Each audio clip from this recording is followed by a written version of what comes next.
Dallas, the Qantas Australian Athletics Tour wrapped up recently after meets in Sydney, Perth and Melbourne.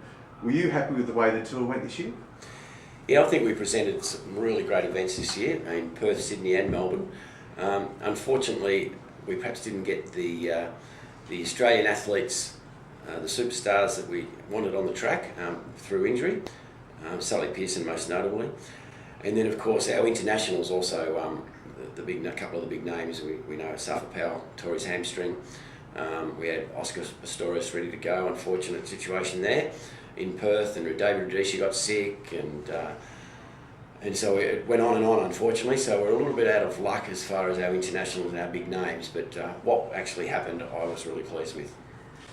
And how important to Iaea is it to have a national tour, and what plans have you got for the tour next year? Yeah, look, I think it's really important. It's really important from a local perspective, local sport profile within Australia.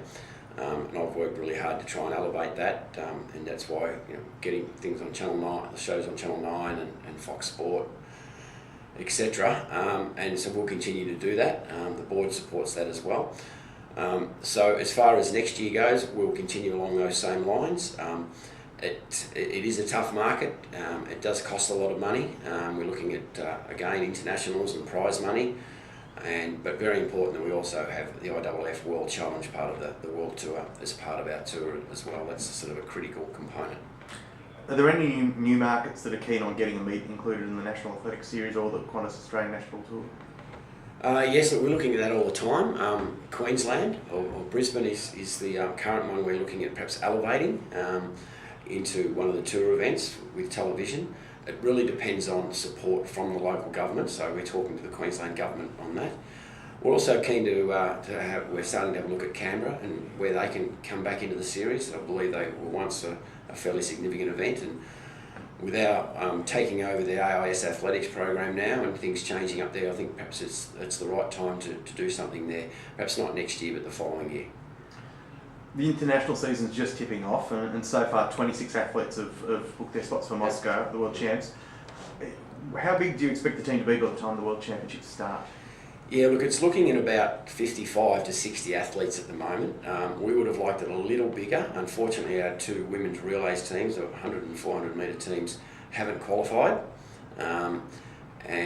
So that's a little disappointing for us, but around the 60 mark, which is around the same mark we've had for the last couple of championships anyway. So as far as the team we're taking over, will be a good, strong team. Much has been made of the new Winning Edge funding model for the Australian Sports Commission. Do you believe the changes to that model are positive for sports, and how is Iaea altering its overall focus in order to adjust to those changes? Yes, it's an interesting one. It certainly puts the focus clearly on high performance and clearly on our performance at high performance. We need to look at that as a whole of sport, because our job's not just on winning medals and top 8 from my job as from the sport, within the sport, and everyone else working within the sport with our state bodies, etc. So it is going to create a number of challenges, and we need to have a look at the commercial viability of our sport in a lot of other ways, and there's lots and lots of things connected to that. Whilst athletics received an overall reduction in financial support from the Sports Commission, are there ways for athletics to access additional funding through other government channels that Iaea is exploring?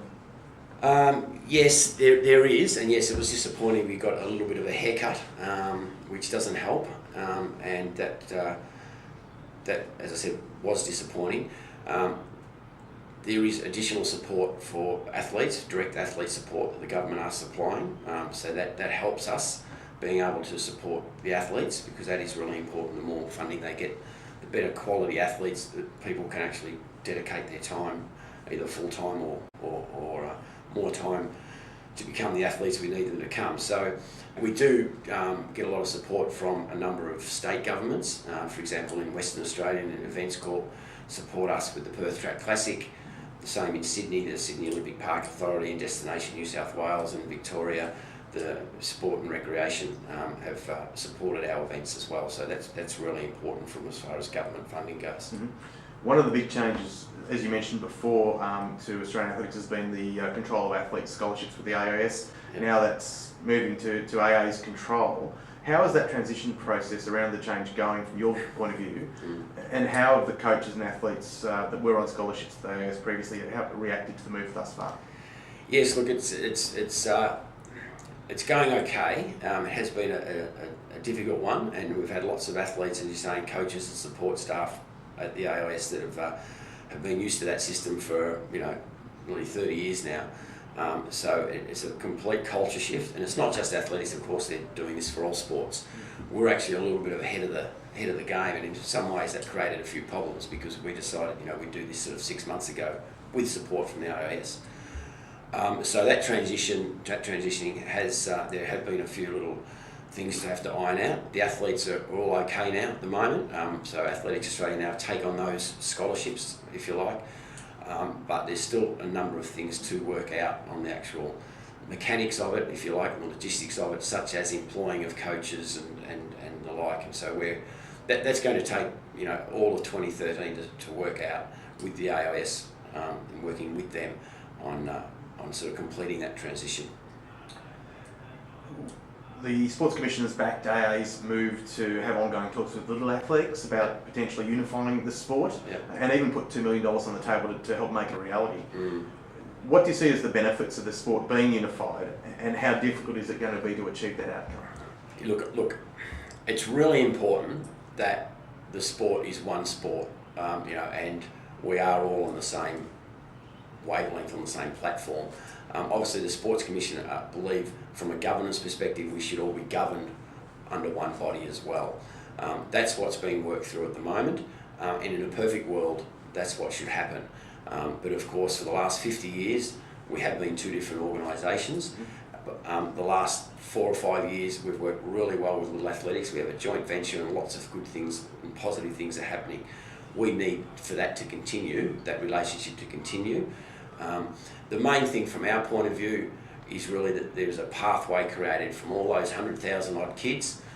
We believe there probably should be 200,000 kids, and that's one of the advantages of the merge, that we could assist and we all work together, and it's a much bigger pot for us all to drag our talent from those kids through our junior pathway through to our elite athletes. But just as important is our junior area as well, so that we actually keep those kids and transition them through. And there have been moves to unify with Little Athletics previously. What are the stumbling blocks? How are you getting through those at the moment? Yes, my understanding of perhaps some of the stumbling blocks was that perhaps it was more seen as Athletics Australia sort of taking over Little Athletics, and that's certainly not the case this time. It's very much would be a team effort, if you like, and a unilateral decision.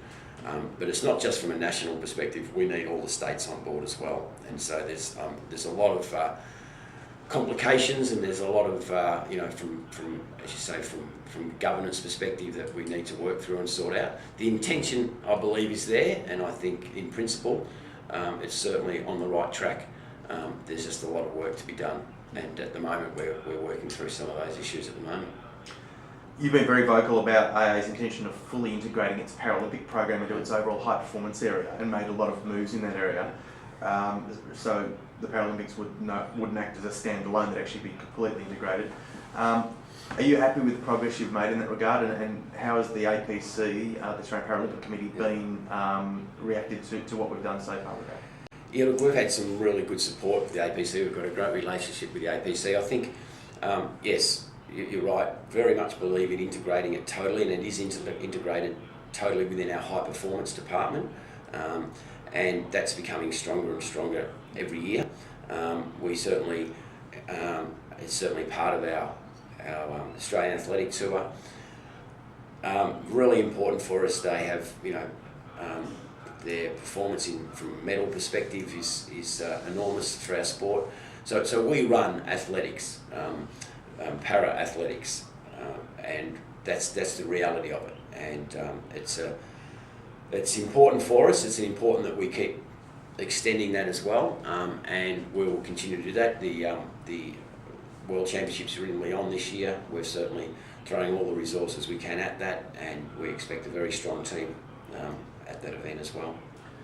There's been some talk about AA's digital review. Can you explain exactly what the aim of the review is and where that process is at? Yeah, the digital review is all about, I guess, making our sport more commercially viable and communicate to the wider public.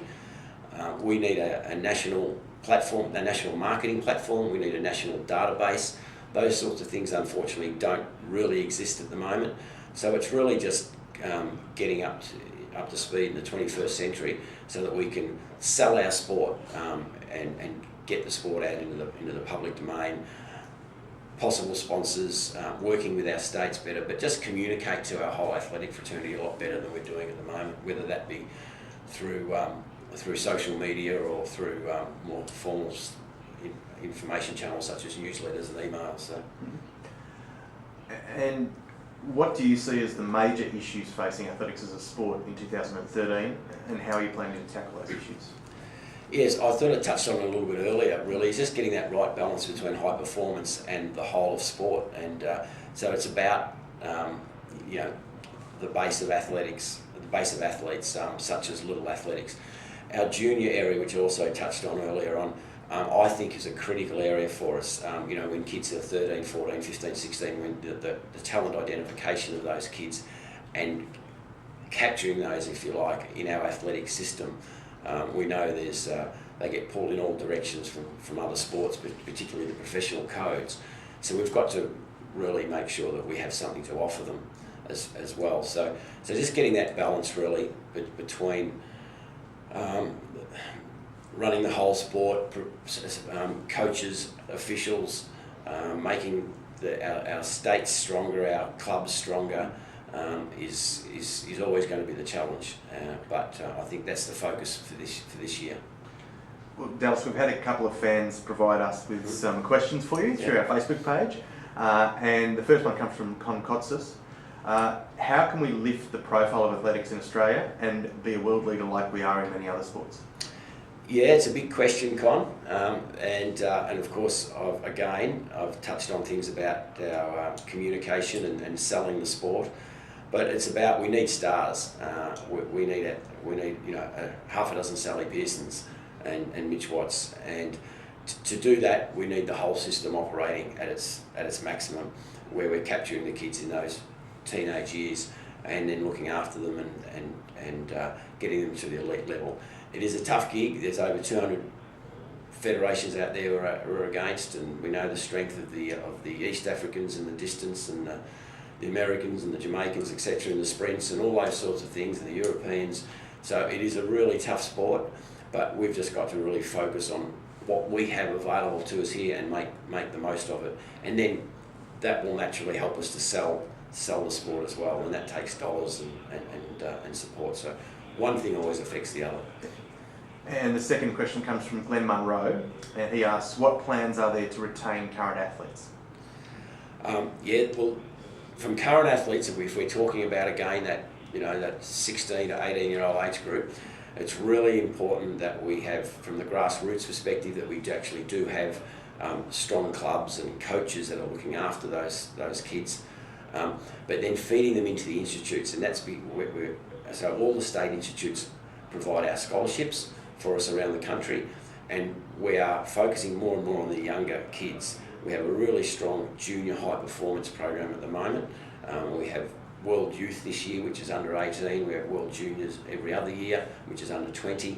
So I believe our junior high performance program is really going along well, and we're doing really well as far as identifying those kids and giving them opportunities. That's what keeps them in the sport. Dallas O'Brien, thank you very much. Good on it. Thanks, Mark.